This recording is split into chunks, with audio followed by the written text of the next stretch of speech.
मध्ये पत्रकार परिषद घेऊन राहुल गांधींनी हे सगळे आरोप मांडलेले होते। त्यानंतर आज सर्व खासदारांना रस्त्यावर उतरावं आणि हे आंदोलन करावं असं का वाटलं? नेमकी काय भूमिका होती आपली?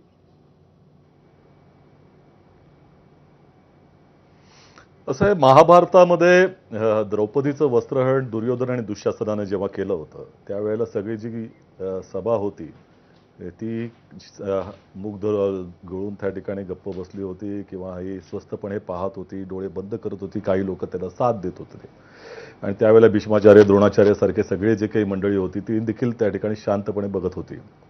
आता लोकशाहीचं भारतीय जनता पक्षाच्या नेत्यांकडनं वस्त्रहरण होत आहे आणि त्याही वेळेला इलेक्शन कमिशनाचार्य असतील किंवा अशा स्तराच्या ज्या संविधानिक संस्था ह्या त्यांना साथ देत आहेत आणि त्यासाठीच हा जो अट्टहास चाललेला आहे की जनतेचं म्हणजे लोकशाहीचा अर्थ काय असतो की लोकांची सत्ता असते, जनतेची सत्ता असते, परंतु ती बळकावण्याचा प्रयत्न ज्या वेळेला होत असतो त्यावेळेला जनतेच्या न्यायालयामध्ये निश्चितपणे जाण्याची भूमिका ही काँग्रेस पक्षाची आणि सगळ्या विरोधी पक्षांची आहे। आज तुम्ही पहा 300 पेक्षा जास्त खासदार विरोधी पक्षाचे इलेक्शन कमिशनच्या वरती धावा त्या ठिकाणी ठोकतात आणि त्यावेळेला देशाची जवळपास अर्धी लोकशाही तिकडे येते आहे तुमच्याकडे आणि तुम्ही त्यांना भेटायला नकार देता। कोण झालं इलेक्शन कमिशन? म्हणजे हे 3 जण जे काही या देशाचे राजे झालेत का? त्यांनी त्या खासदारांना भेटू नये, त्यांचं डेलिगेशन त्यांना भेटण्यासाठी त्यांनी व्यवस्था केली नाही पाहिजे?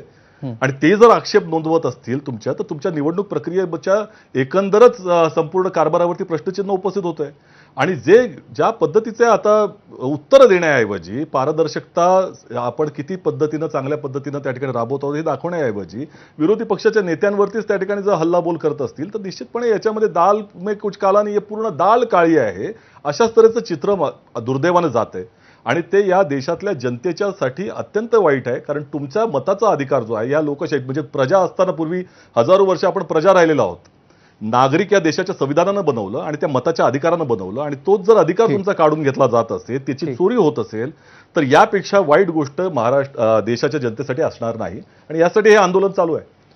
ठीक आहे, निलेश लंके हे सुद्धा या चर्चेमध्ये सहभागी झालेले आहेत, शरद पवारांच्या राष्ट्रवादीचे खासदार। निलेशजी स्वागत।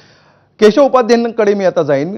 केशवजी, ज्या प्रकारे राहुल गांधी हे सातत्याने आरोप करत आलेले आहेत, या आरोपांना गांभीर्यानं घेतलं जातंय की जात नाही याच्याविषयी जे काही एक परसेप्शन सध्या तयार होत आहे त्याच्याविषयी आपलं काय मत आहे? आणि